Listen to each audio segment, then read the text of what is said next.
This is Dr. Bill Bailey. I want to welcome you to the very first netcast of VirtZine. And you say, Dr. Bill, what is VirtZine? V-I-R-T-Z-I-N-E.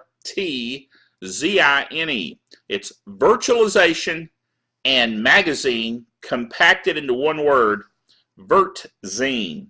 And the VirtZine netcast, which is what you're watching right now, is designed to help you stay in touch with virtualization technologies and cloud computing. Now, what's a netcast? Well, a netcast is a podcast. You may be more familiar with the term podcast. And a netcast, I like that term. I like Leo Laporte's take on that because Leo's viewpoint, and I agree with it, is that we're not just netcasting or podcasting to an iPod. That's device-centric. No, a netcast is going out in a lot of different venues, whether it be streaming TV to your TV in your living room, or whether it be your handheld device like a smartphone. Whatever it is, there are all kinds of ways for you to receive an IPTV, if you will.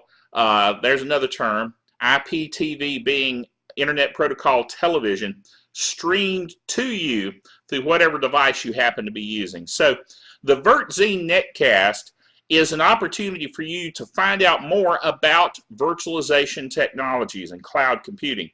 This term cloud computing, we've heard it used. Matter of fact, it's the public consciousness of that term is rising because of the Microsoft commercials that you've probably seen on TV yourself.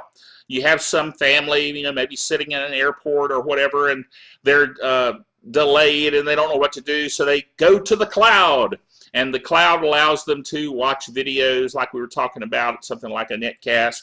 Or perhaps there's the one that has the mother at home trying to edit a picture, a photograph, and make her family look more normal when in fact they aren't. It's actually kind of funny commercial. And she says, to the cloud! And she uses cloud technologies, using that term loosely, in order to solve the problem.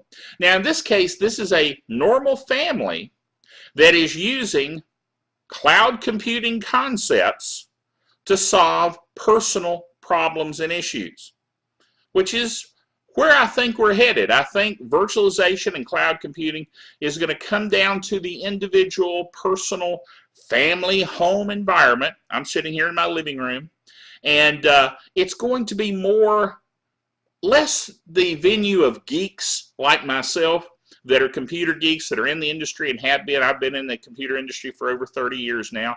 And,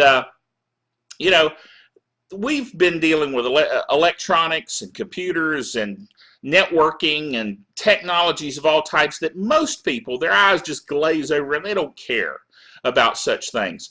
But for those of us that are in the industry, and just to give you quickly a little bit of my background, my doctorates, I had 2 doctorates. One is in theology, one is in natural health, so it's not computer related. But because of having 2 doctorates, obviously I do a lot of study. I do a lot of reading. I try to keep up with all kinds of things that I'm interested in, and that's where those particular degrees came from. But my main regular day-to-day job is being a server administrator at a local hospital. And in that regard, my areas of specialization, now, server administrators, we got to keep the machines running. That's our main job. But as is a lot of cases today, there's a lot of times where you specialize. And so my areas of specialization are VMware and Citrix. Now, I tell people sometimes, humorously, and I do like humor, I'm going to inject it when I can here on the VirtZine netcast, but I tell people that because I'm virtual on the server end with VMware and virtual on the application side with application delivery through Citrix and XenApp, then that means there's nothing there, from the server end to the client end, nothing is there. I'm kind of virtual.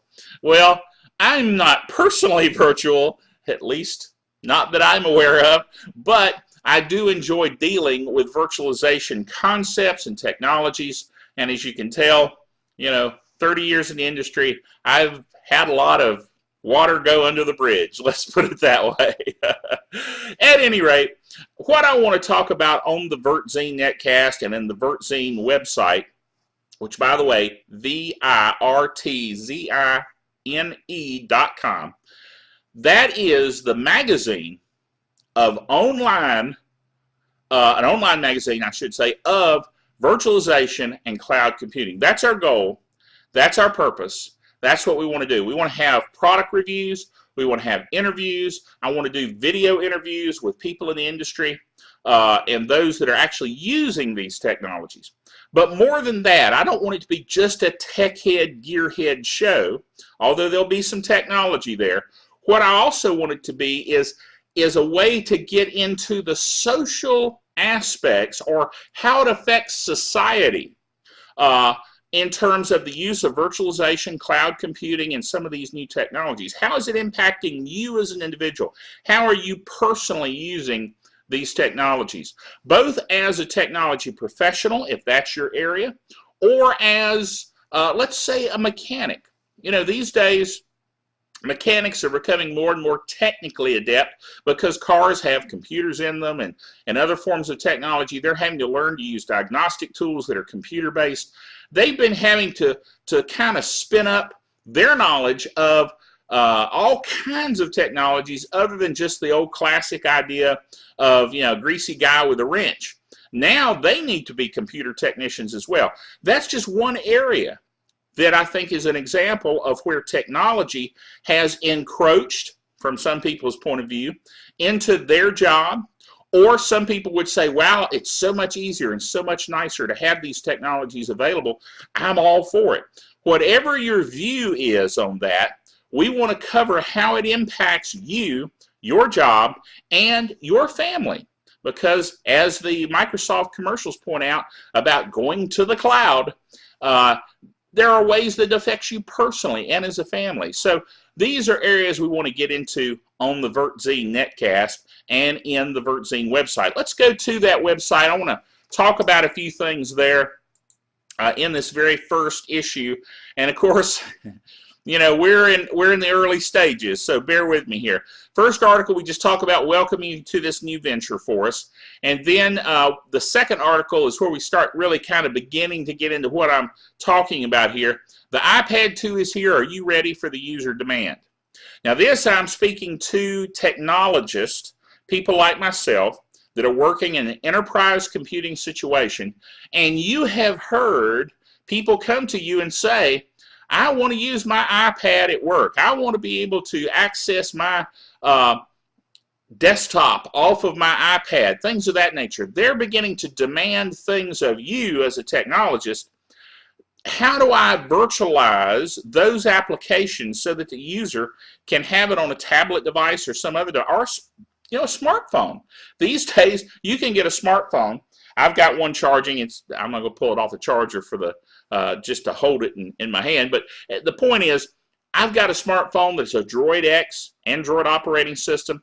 I can actually access through that phone applications that normally run on a PC through Citrix receiver on the phone, which is a free download, and then set it up so that I can access it through our system at work. There's all kinds of technologies that are coming available. How do you use them? What's the impact on you as a technologist supporting it? What's the impact on the business? What's the impact on the worker? Those are the kinds of issues that we want to get into here on the VirtZine netcast and website. And then the final article we've got this week is 10 things you can do with virtual computing personally. Now again, those of us that work with it day in and day out, obviously we're going to be working with cloud computing and virtual computing technologies, building VMware clusters, setting up hosts, building guests and installing guests on those systems, virtualizing physical machines, doing P2V, physical to virtual. There are all kinds of things we're going to be doing as the back-end folks that are supporting that. But how do you, as an individual that maybe that's not your job, maybe you're a school teacher, maybe you are a public worker that's out cleaning the streets. I have no idea what your position may be. All of them are important. But at the same time, how does virtualization affect you? That's some of the things we want to get into. Now, this article is an article from PC World Magazine. And in this article, the author is talking about 10 cool things virtualization lets you do. This is Kerr Thomas. Hopefully I'm pronouncing that name correctly. Kerr Thomas from PC World. And he gives us some interesting ideas on this. He says virtualization isn't just for geeks or for those who run enormously powerful servers. It offers something for everybody. And if you haven't yet dipped your toe into the virtualization ocean, then you're at serious risk of being left behind. And that really, in a nutshell, encapsulates what we're talking about here on the VirtZine netcast, is how this impacts you as an individual. So let's look at some of his ideas here. Here's his list of 10 cool things you can do personally. You can run old applications. Now, very quickly, there are applications that we have at work that just simply won't run on Windows 7. They won't run on Windows 2008 server. How do you run them? You have to virtualize those applications in an old environment. A good example of that would be VMware View and ThinApp, two technologies that allow you to virtualize the application, make it run in a sandbox, if you will, of an older operating system, Windows, XP for instance, and then it will run in a virtual area, sandbox, and display on a PC or a handheld device, whatever you happen to be using, and actually run that old application that technically is out of date, technically not supported by the current operating systems like Windows 7 that are in use. So that's a tremendous area that will impact you because you've got certain old applications. They do what you want that application to do, and there's nothing new that has replaced it. So there's a good use. Access virus infected data. That's his number 2. There are systems that are virus infected, and you don't want to expose that to your network. So how do you do that? You can bring that up in a virtual, get to that data in a virtual, again, sandboxed area. When I say sandboxed, it's protected, it's encapsulated, and it prevents it from affecting machines out on the network. It's totally isolated. And once you pull that data off and disinfect it, you can just shut down that virtual sandbox and you're done with it. You could blow it away and it's fine. So that's a good use. Browse and complete safety.